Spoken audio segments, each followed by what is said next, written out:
പ്രപഞ്ചം നിങ്ങളോടൊരു നിഴൽ യുദ്ധം കളിക്കുന്നത് പോലെ ചില കാര്യങ്ങൾ നിങ്ങളുടെ ജീവിതത്തിൽ ആവർത്തിച്ച് സംഭവിക്കുന്നത് ശ്രദ്ധിച്ചിട്ടുണ്ടോ? നിങ്ങളുടെ ചിന്തകളും വികാരങ്ങളും പ്രപഞ്ചത്തിൽ പ്രതിധ്വനിക്കുന്നതുകൊണ്ടാണോ ഇങ്ങനെ ഉണ്ടാകുന്നത്? നമ്മുടെ ഉള്ളിൽ നടക്കുന്ന കാര്യങ്ങളും ജീവിതത്തിൽ സംഭവിക്കുന്നവയും തമ്മിൽ ഒരു ആത്മീയ ബന്ധമുണ്ടെന്ന് തോന്നാം. പ്രശസ്തനായ മോട്ടിവേഷണൽ സ്പീക്കർ ബ്രയാൻ കേസി ഇതിനെ വ്യക്തമാക്കുന്നത് ഇങ്ങനെയാണ്: നിങ്ങളൊരു ജീവിക്കുന്ന കാന്തമാണ്. നിങ്ങളുടെ പ്രബലമായ ചിന്തകളുമായി യോജിക്കുന്ന കാര്യങ്ങളെയാണ് നിങ്ങൾ ജീവിതത്തിലേക്ക് ആകർഷിക്കുന്നത്. ഇതിനർത്ഥം പ്രപഞ്ചം നമുക്ക് ചുറ്റുമുള്ള ഒരു നിഷ്ക്രിയമായ ഇടം മാത്രമല്ല എന്നാണ്. നാം പ്രകടിപ്പിക്കുന്ന ഓരോ ചിന്തയും വാക്കും അത് സജീവമായി കേൾക്കുകയും പ്രതികരിക്കുകയും ചെയ്യുന്നുണ്ട്. എന്നാൽ ഈ വിനിമയങ്ങളിൽ ഭൂരിഭാഗവും നാം അറിയാതെയാണ് സംഭവിക്കുന്നത്. നാം ഏത് ഫ്രീക്വൻസിയിലാണ് ട്യൂൺ ചെയ്തിരിക്കുന്നതെന്നറിയാതെ സിഗ്നലുകൾ അയക്കുന്നതിന് തുല്യമാണിത്. എന്നാൽ ഒരു നല്ല വാർത്തയുണ്ട്. നമുക്ക് പ്രപഞ്ചത്തിൻ്റെ ഫ്രീക്വൻസിയിലേക്ക് മാറാനും പ്രപഞ്ചത്തോട് സംസാരിക്കാനും സാധിക്കും. അങ്ങനെ നമ്മുടെ ചിന്തകൾക്ക് യഥാർത്ഥ സംഭവങ്ങളായും ജീവിത സാഹചര്യങ്ങളായും മാറാനുള്ള ശക്തിയുണ്ട്.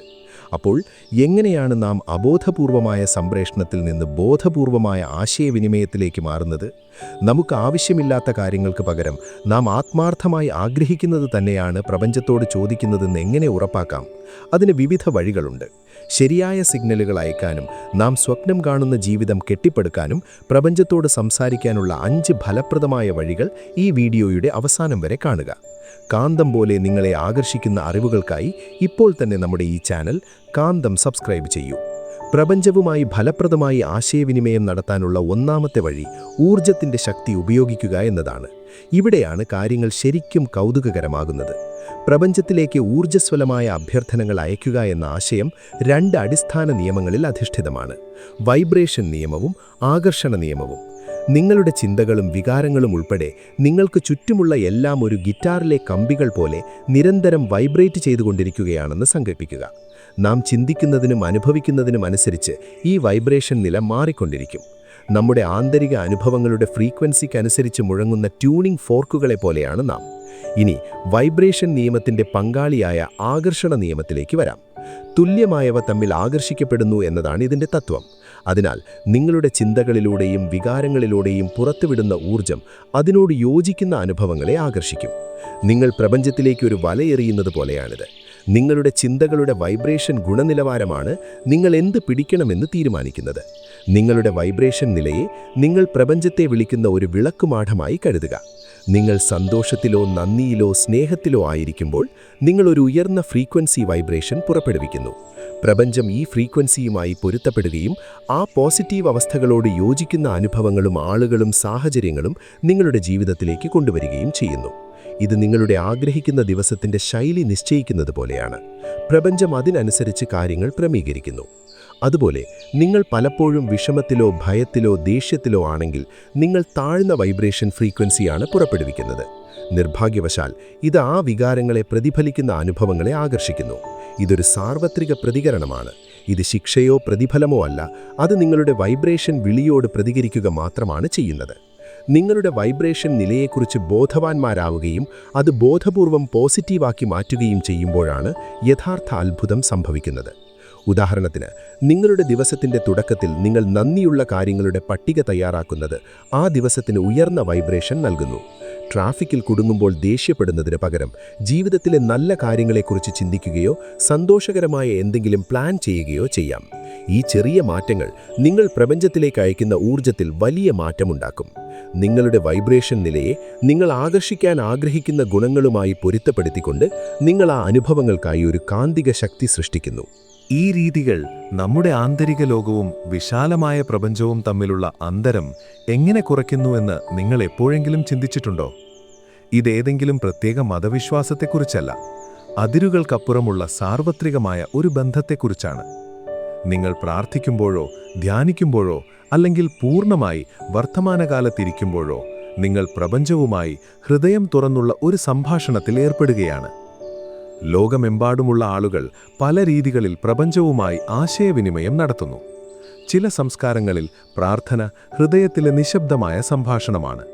മറ്റുള്ളവയിൽ അത് പാട്ടിലൂടെയോ നൃത്തത്തിലൂടെയോ കലയിലൂടെയോ പ്രകടിപ്പിക്കപ്പെടുന്നു.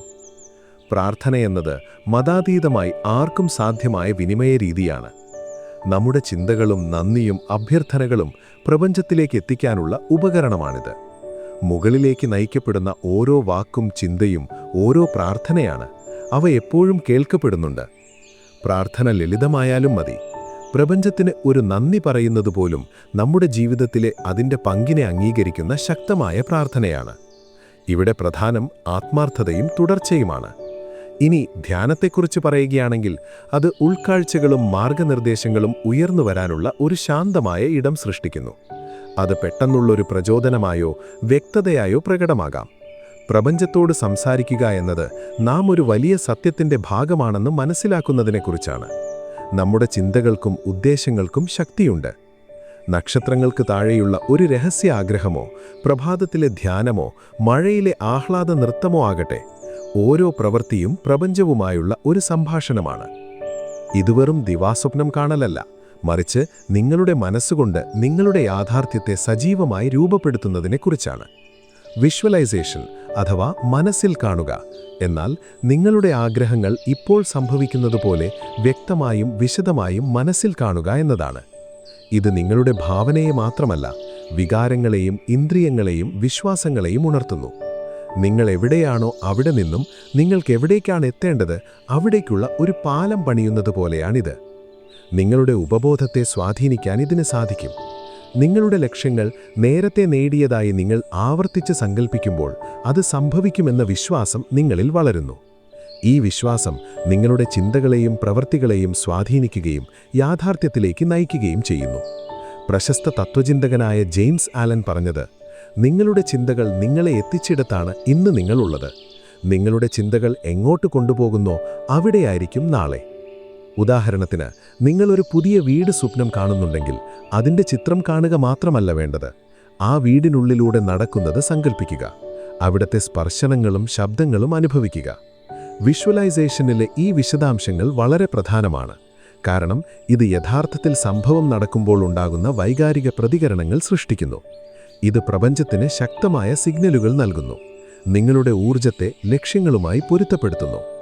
ഈ മാനസിക രൂപം നിങ്ങളുടെ ലക്ഷ്യങ്ങൾ നേടാൻ ആവശ്യമായ അവസരങ്ങളെയും ആളുകളെയും ആകർഷിക്കുന്ന ഒരു കാന്തമായി മാറുന്നു. അഫർമേഷൻസ് അഥവാ ദൃഢപ്രസ്താവനകൾ മാറ്റത്തിനുള്ള ഉപകരണങ്ങളാണ്. അവ നമ്മുടെ ഉപബോധത്തെ പുനർരൂപപ്പെടുത്തുകയും നമ്മുടെ ഫ്രീക്വൻസിയെ ആഗ്രഹങ്ങളുമായി പൊരുത്തപ്പെടുത്തുകയും ചെയ്യുന്നു. നമ്മുടെ ലക്ഷ്യങ്ങൾ ആവർത്തിച്ചു പറയുന്നതിലൂടെ നാം പ്രപഞ്ചത്തിൻ്റെ സപ്പോർട്ടിനായി വാതിൽ തുറക്കുന്നു. ഉപബോധം ഇത്തരം പുതിയ ചിന്താരീതികളെ ആഗിരണം ചെയ്യാൻ തുടങ്ങും. എനിക്ക് കഴിവുണ്ട്, ഞാൻ ശക്തനാണ്, ഞാൻ വെല്ലുവിളികളെ എളുപ്പത്തിൽ നേരിടുന്നു എന്നിങ്ങനെയുള്ള വാചകങ്ങൾ നിങ്ങളിൽ ആത്മവിശ്വാസം നിറയ്ക്കും. പ്രപഞ്ചം നമ്മുടെ ഫ്രീക്വൻസിയോട് പ്രതികരിക്കും. നമ്മുടെ അഫർമേഷൻസ് ആഗ്രഹങ്ങളുമായി ഒത്തുപോകുമ്പോൾ പ്രപഞ്ചം അതിനനുസരിച്ചുള്ള അവസരങ്ങൾ നമുക്ക് മുന്നിൽ എത്തിക്കുന്നു. ഇത് പ്രപഞ്ചത്തോട് മാറ്റങ്ങൾക്കും അവസരങ്ങൾക്കും ഞാൻ തയ്യാറാണ് എന്ന് പ്രഖ്യാപിക്കുന്നത് പോലെയാണ്.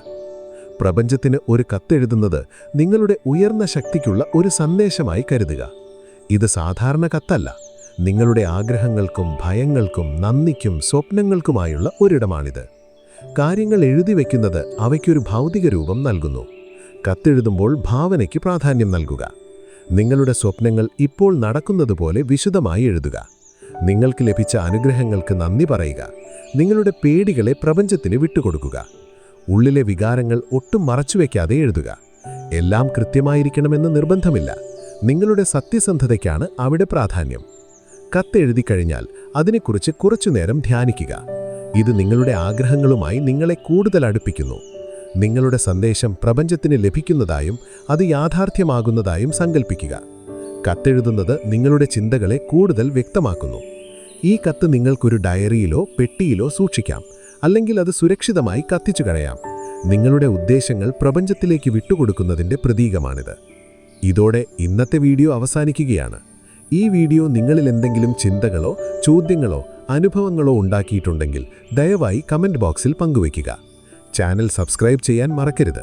ബെൽ ഐക്കൺ അമർത്തിയാൽ എല്ലാ ദിവസവും ഇത്തരം വീഡിയോകൾ നിങ്ങൾക്ക് ലഭിക്കും. ഈ അതിവിശാലമായ പ്രപഞ്ചത്തെ മനസ്സിലാക്കാൻ നിങ്ങളെ സഹായിക്കാനാണ് ഞങ്ങൾ ശ്രമിക്കുന്നത്. ഈ വീഡിയോ കണ്ടതിന് നന്ദി.